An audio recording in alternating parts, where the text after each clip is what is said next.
Hello hello good morning बच्चों। Yes, start करते हैं लेक्चर नंबर 18 एओडी। एओडी में पढ़ेंगे अपन AOD, it means application of derivative.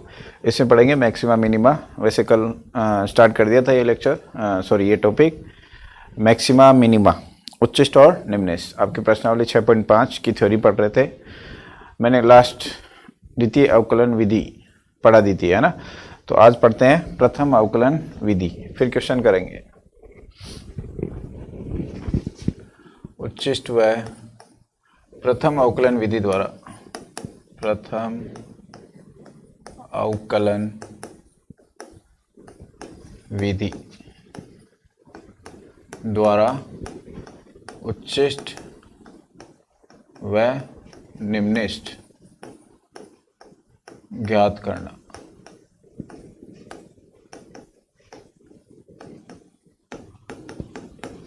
ठीक है बच्चों, ये अपनी विधि रहेगी आज की। तो क्या करते हैं इसमें, सुनो। इसमें अपन को स्टेप्स, पहले तो वही दिए गए फलन fx को लिखकर समीकरण 1 दें। समीकरण 1 देवें, ठीक है। सो इक्वेशन फर्स्ट देनी है। यस, प्रथम अवकलन विधि भी कुछ एक क्वेश्चन में काम में लेनी है, सारे क्वेश्चंस में काम नहीं ले सकते हैं। बोर्ड में ये अप्लाई, मतलब पूरे मार्क्स नहीं मिलेंगे। लेकिन मान लो किसी में द्वितीय अवकलन विधि में कुछ कठिनाई आ रही है, तभी ये इसका प्रयोग करें। मतलब द्वितीय अवकलन 0 आ रहा है, तब यूज कर सकते हो इसको। समीकरण 1 देवें। अब एफ डैश एक्स ज्ञात करें। ज्ञात करके समीकरण 2 देवें।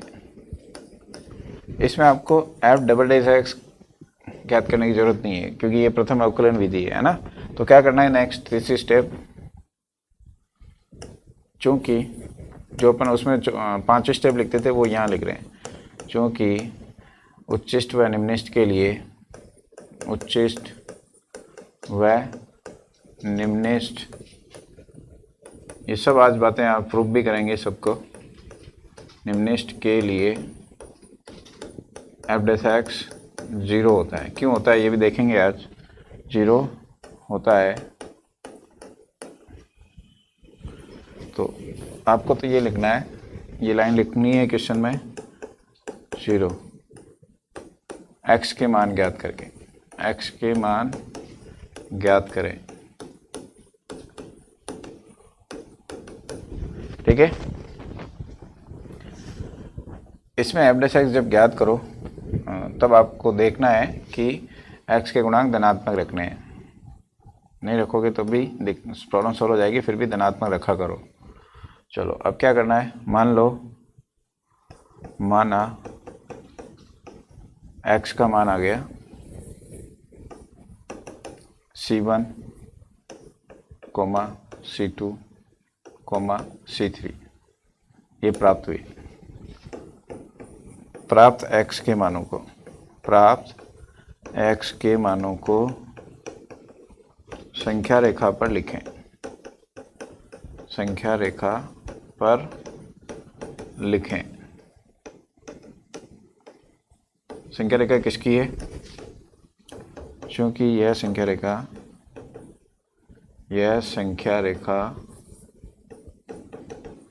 एफ डैश एक्स, संख्या रेखा एफ डैश एक्स की है।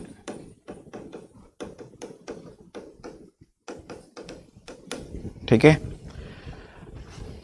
एफ डैश एक्स को 0 करके जो मान आए वो संख्या रेखा पर लिखना है बढ़ते हुए क्रम में।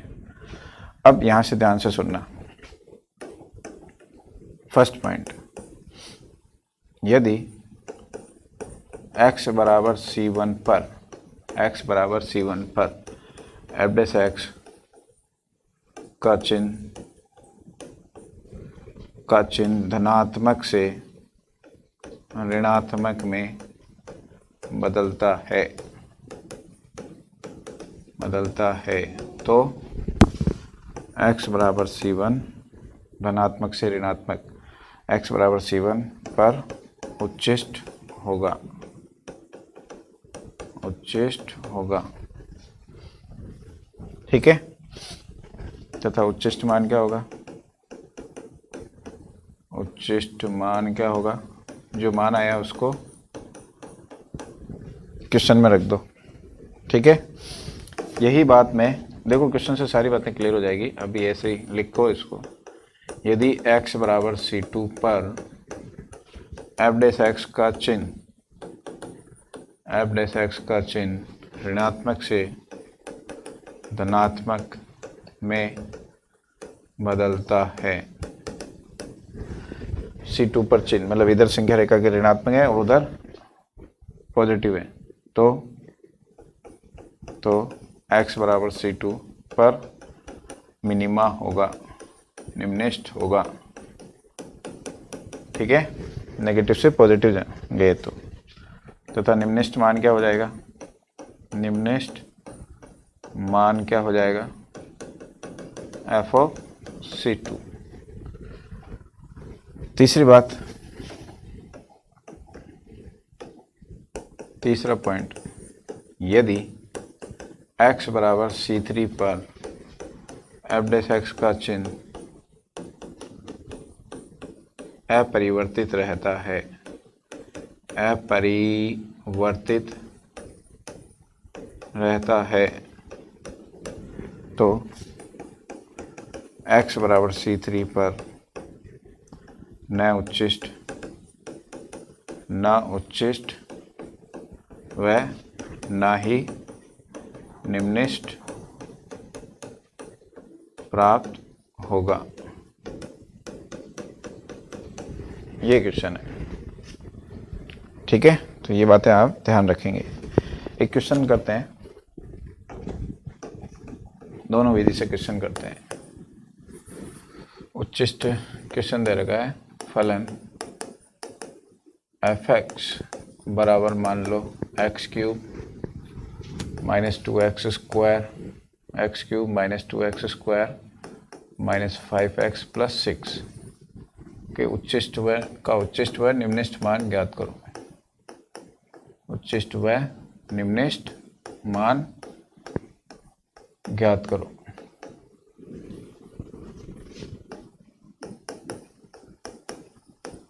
अब एक बात सुनो, केवल उच्चिष्ट और निम्निष्ट बोलता है तो स्थानीय उच्चिष्ट और स्थानीय निम्निष्ट रहेगा। परम उच्चिष्ट और परम निम्निष्ट के लिए वो लिख के देगा। कुछ नहीं कहा जाए तो स्थानीय उच्चिष्ट और स्थानीय निम्निष्ट होता है। ठीक है, और वैसे परम उच्चिष्ट और परम निम्निष्ट ज्ञात करना होगा तो कुछ न कुछ अंतराल लिख के देगा वो। ठीक है, अभी कोई अंतराल नहीं है, मतलब बंद अंतराल लिख के देगा। यस, तो देखो इसको,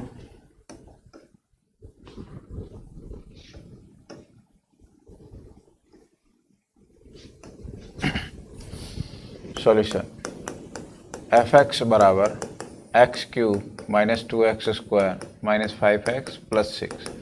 प्रथम अवकलन विधि से कर रहे हैं, है ना। डिफ्रेंशिएशन करेंगे तो f डैश x आ गया 3x square minus 4x minus 5। Okay, ये f डैश x आ गया। अब देखो f डैश x, तो इसको समीकरण 2 दे दो, क्योंकि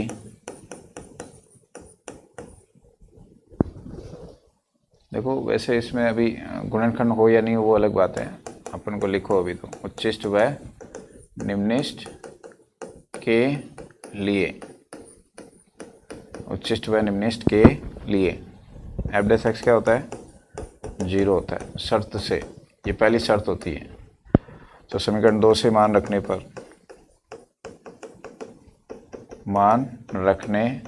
पर 3x square minus 4x minus 5 बराबर 0। अब इसको हल करना है इसको। तो गुणनखंड करते हैं, तो गुणनखंड हो रहे हैं नहीं हो रहे? तो गुणनखंड यहाँ पर नहीं हो रहे हैं। ठीक है ना, तो श्रीधराचार्य लगा दो। 15 9 3 नहीं आएगा तो कोई बात नहीं, श्रीधराचार्य तो है ही है। एक बात बता रहा हूँ मैं तो कि कभी चलो गुणनखंड नहीं हो तो भी अच्छा क्वेश्चन हो गया ना, ऐसे सॉल्व कर लेंगे। Minus B minus minus plus हो गया, plus minus B square 16 minus 4, A का मान 3 है और बी का मान -5 है, अपॉन 2 इंटू 3, तो 4 प्लस माइनस 16, ये 15 15 और 60, ये हो गया बटे 6। ठीक है बच्चों, तो ये कितना हो जाएगा 60 और 16 76 76 को मैं लिख सकता हूँ 4 इंटू 4 का भाग लगाओ इसमें, 4 इंटू देखो 4 एकम 4, ठीक है 9 चौक 36, ये लिख सकते हैं। अब ये 4 क्या होगा बाहर आ जाएगा, क्या होके आएगा 2 होके, √19 रह गया बटे 6। ऊपर और नीचे 2 एलसीएम कॉमन ले लो, ये हो गया, ये इससे कट जाएगा, तो फाइनल आंसर क्या आया, ये ऐसा कुछ आ गया। ठीक है, किसके मान है ये, x के मान है, तो x के मान 2 आ गए, 2 प्लस x बराबर क्या आया 2 प्लस √19/3 और 2 माइनस √19/3, इसको संख्या रेखा पर लिख दो, लिख दिया। प्रथम अवकलन विधि देख रहे हैं ना, 2 माइनस √3 ये हो गया।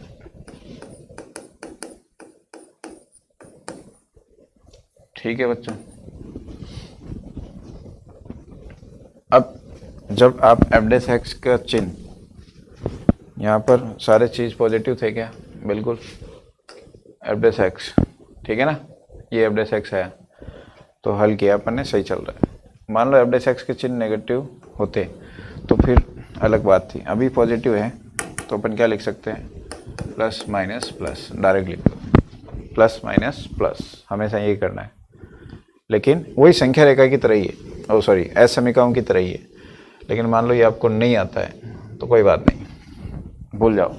आप तो इससे बड़ा कुछ मान सोचो, जैसे ये कितना आ रहा है 6, सुन लो जो मैं कह रहा हूँ वो सुन लो, ये लगभग कितना आएगा 4 प्लस 2 6/3, 2 से ज़्यादा है ना, 2 से ज़्यादा है तो 3 पुट करोगे किस में, f' में, तो आप ऐसे पता लगाओगे कि f' का चिन्ह कौन सा आ रहा है, मान कितना आ रहा है वो इम्पोर्टेंट नहीं है, तो f' आएगा धनात्मक कोई संख्या आएगी, फिर ये कितना आएगा लगभग, ये 19 है ना, तो ये 4 2 माइनस 4 तो -2/3, तो ये तो माइनस में आएगा पॉइंट, ये 4 होगा ना तो 2/3 -0.6 के आसपास, तो 0, इसके बीच में कोई मान आ रहा है 0 रख देना f' में, तो आप पता लगाओगे, 0 रखने पर पता लगा सकते हो, अभी भी 0 रखो यहाँ पर f' में, तो चिन्ह नेगेटिव आ रहा है देखो। ठीक है, ऐसे कुछ वैल्यू सोच सोच के पुट करनी पड़ेगी। फिर -1 -2 रख देना, तो पता लगाओगे कि वो प्लस ही आएगा, या -1 रखोगे तब भी प्लस ही आएगा। ठीक है, चलो अब आज मैंने क्या पढ़ाया, यदि किसी मान पर f' का चिन्ह नेगेटिव से पॉजिटिव में जा रहा है तो मैक्सिमा, और अगर पॉजिटिव से नेगेटिव जा रहा है तो मैक्सिमा, और नेगेटिव से पॉजिटिव जा रहा है तो मिनिमा। ये होती है प्रथम अवकलन विधि, जो कुछ एक क्वेश्चन में काम में ले सकते हो। ठीक है, तो x बराबर 2 माइनस √19/3 पर क्या होगा, उच्चिष्ट होगा, उच्चिष्ट बिंदु है ना। अभी ये मान ज्ञात नहीं करेंगे क्योंकि अंडर रूट वाला क्वेश्चन है, तो वापस समीकरण 1 में रखेंगे तो बहुत दिक्कत हो जाएगी, तो अपन यहाँ मान की जगह क्या लिख रहे हैं, बिंदु, ये क्वेश्चन था, उच्चिष्ट बिंदु है, और नेगेटिव से पॉजिटिव तो क्या है, निम्निष्ठ बिंदु है।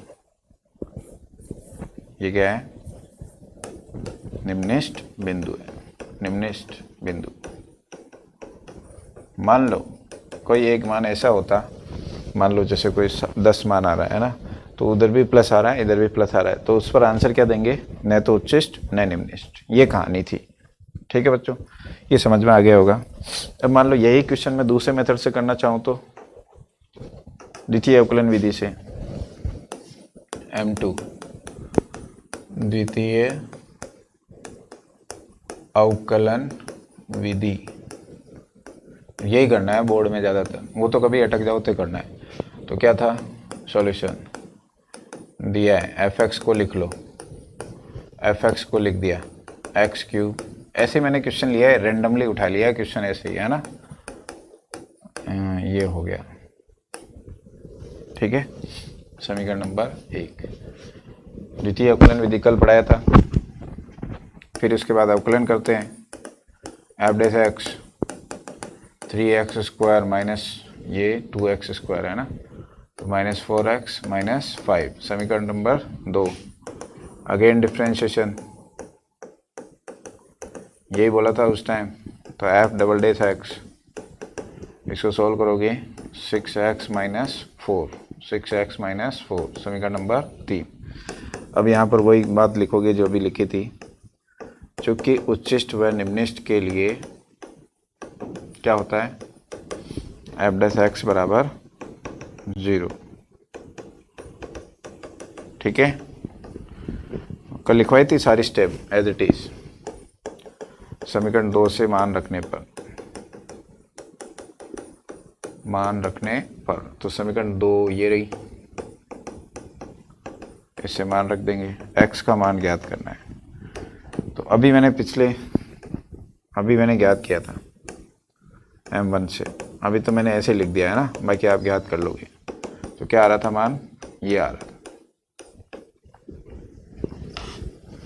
यहाँ कितना था 2 और ये 3 था। ठीक है, ये मान आ गए। फिर मैंने क्या कहा था, प्राप्त मानों को एफ डबल डैश एक्स में रखें, 6x - 4 क्या लिखते थे फिर, हमेशा ये लिखते थे, समीकरण 3 से एफ डबल डैश एक्स, समीकरण 3 क्या है, 6x - 4 है क्या, हाँ 6x - 4। अब इसमें x के मान रखने पर पुट x = 2 + √, एक बार प्लस वाला पुट करके देखो, तो आप देखो एक बार हिसाब लगाओ कि ये मान कितने के आसपास था, 4 और 2 6, 2 के समथिंग। तो 2 के समथिंग इसको गुणा करेंगे 6 से, तो वो तो 4 से ज़्यादा ही हो जाएगा ना, तो मतलब पॉजिटिव आएगा। तो बस ऐसे ही लिखना है, ऐसे लिख लो भले ही, इस मान पर एफ डैश एक्स निरीक्षण करना है, धनात्मक आ रहा है, अतः कल लिखवाया था, अगर ये चीज़ धनात्मक आती है तो ये निम्निष्ट बिंदु होगा। क्या है ये, निम्निष्ट बिंदु है। और देखो प्रथम अवकलन विधि में भी यही आ रहा था कि नहीं आ रहा था। अब एफ डबल डैश एक्स पर ये पता करो कौन सी वैल्यू, ये वाली। तो अभी अपन ने बताया कि ये -पॉइंट समथिंग है, -0.6 समथिंग है, उसको 6 से मल्टीप्लाई करोगे तो -1 कुछ हो जाएगा, 6 से मल्टीप्लाई करोगे तो 0.6, भाई 0.6 को आप 6 से मल्टीप्लाई करोगे तो कितना आएगा, 3 पॉइंट समथिंग आएगा, और -4, तो ये भी माइनस में, ये भी माइनस में, तो टोटल क्या हो जाएगा, नेगेटिव हो जाएगा। अतः तो ये होता है बोर्ड में लिखने का तरीका। अतः x बराबर क्या है, ये उच्चिष्ट बिंदु है। अभी पहली विधि से भी यही आ रहा था, तो मैंने आपको दोनों विधि से क्वेश्चन हल करके, उच्चिष्ट बिंदु है, दोनों विधि से क्वेश्चन हल करके समझा दिया है। ठीक है, तो इस तरह के क्वेश्चन है आपकी प्रश्नावली में शुरू के। ठीक है बच्चों, अब मैं समझाता हूँ कि पहली ये प्रूफ कैसे हुए है ना। तो देखो प्रूफ कौन सा, देखो कुछ समझ रहे हैं अपन, कंसेप्ट ऐसे नाम दे दो, देखो ध्यान से सुनना आप। मान लो ये x बराबर 3 चीज़ें समझाऊंगा, C1 और ये x बराबर C2 और ये मान लो x बराबर C3, x बराबर C3। तो सबसे पहली बात करते हैं उसमें वर्तमान और ह्रासमान में मैंने पढ़ाया था आपको, वर्तमान और ह्रासमान में यहाँ पर एफ डैश एक्स, स्पर्श रेखा की प्रवणता को एफ डैश एक्स कहते हैं। तो ये स्पर्श रेखा की प्रवणता का मान क्या है यहाँ पर, एफ डैश एक्स न्यून कोण बनाएगा ना, ग्रेटर देन 0। इधर एफ डैश एक्स क्या है, एफ डैश एक्स इधर देखो अधिक कोण बनाएगी रेखा, तो अधिक कोण नेगेटिव, भाई f dash x is equal to tan theta होता है। F dash x is equal to क्या होता है, टेन थीटा। भाई नेगेटिव यानी सॉरी अधिक कोण बनाएगी यानी द्वितीय चतुर्थांश में नेगेटिव, तो ये नेगेटिव हो गया। तो देखो यार C1 पे क्या आ रहा है, पॉजिटिव से एफ डैश एक्स का चिन्ह, C1 पर एफ डैश एक्स का चिन्ह क्या हो रहा है, पॉजिटिव से नेगेटिव में बदल रहा है, बदल रहा है। अतः x बराबर C1 पर क्या होगा, उच्चिष्ट होगा। ये तो मैंने प्रथम अवकलन विधि में जो लाइन लिखवाई थी उसका प्रूफ हो गया, और डायग्राम से भी देख लो, मतलब इसकी उच्चिष्ट की परिभाषा से भी देख लो, आसपास के बिंदुओं से सबसे अधिक मान है, तो C1 पर सबसे अधिकतम मान है। अब इधर आ जाओ, यहाँ मैं क्या कर रहा हूँ,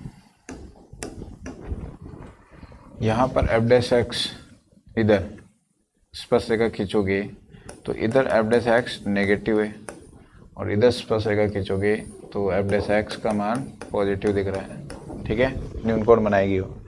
तो देखो क्या हो रहा है, x बराबर C2 पर एफ डैश एक्स का चिन्ह नेगेटिव से पॉजिटिव में जा रहा है, में बदल रहा है। अतः x बराबर C2 निम्नलिखित होगा, और देखो दिख भी रहा है,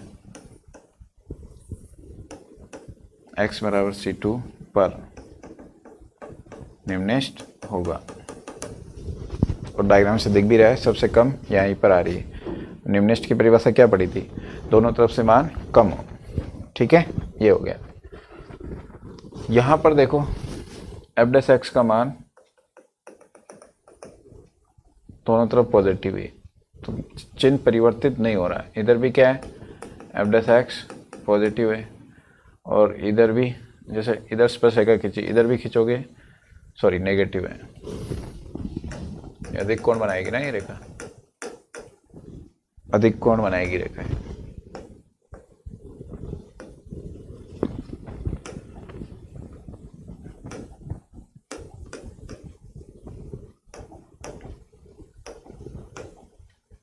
मैं ये कह रहा हूँ, इधर स्पर्श रेखा खींचोगे तो अधिक कोण, इधर स्पर्श रेखा खींचोगे तब भी अधिक कोण, तो एफ डैश एक्स नेगेटिव, और इधर भी एफ डैश एक्स नेगेटिव।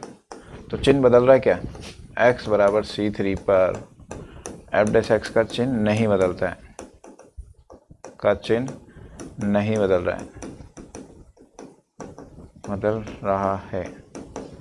लेकिन इससे पहले नोटिस करो, एफ डैश एक्स का एफ डैश एक्स 0 होना चाहिए, भाई पहली शर्त ये है। क्यों है, देखो यहाँ पर स्पर्श रेखा खींचो तो यहाँ पर एफ डैश एक्स क्या है, 0 है, तो सबसे पहली शर्त तो यही चेक होती है। तो एफ डैश एक्स यहाँ पर क्या है, 0 है। अब इसको मैं डायग्राम को थोड़ा दूसरे तरीके से लिखता हूँ।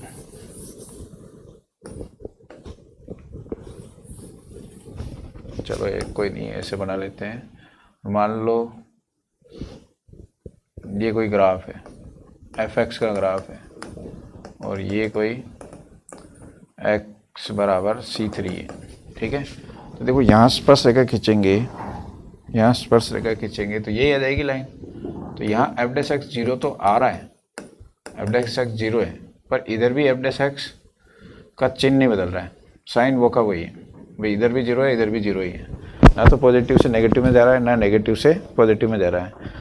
तो कहने का मतलब क्या है, एफ डैश एक्स का जीरो होना ही उच्चिष्ट नहीं कहलाता है, चिन्ह भी बदलना चाहिए, चिन्ह नहीं बदल रहा है। अतः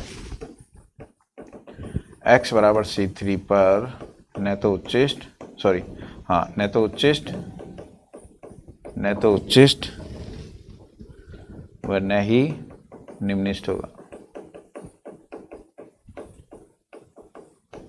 ये बात है। ठीक है, तो सारे कंसेप्ट क्लियर हो गए। ठीक है, तो अच्छा ये तो हो ही गया। अब मैं ये भी समझा देता हूँ कि F double dash x negative आता है। Concept, one more concept, concept 2, F double dash x negative आता है तो अपन क्या कहते हैं, F double dash x negative आता है तो अपन क्या कहते हैं, उच्चिष्ट कहते हैं।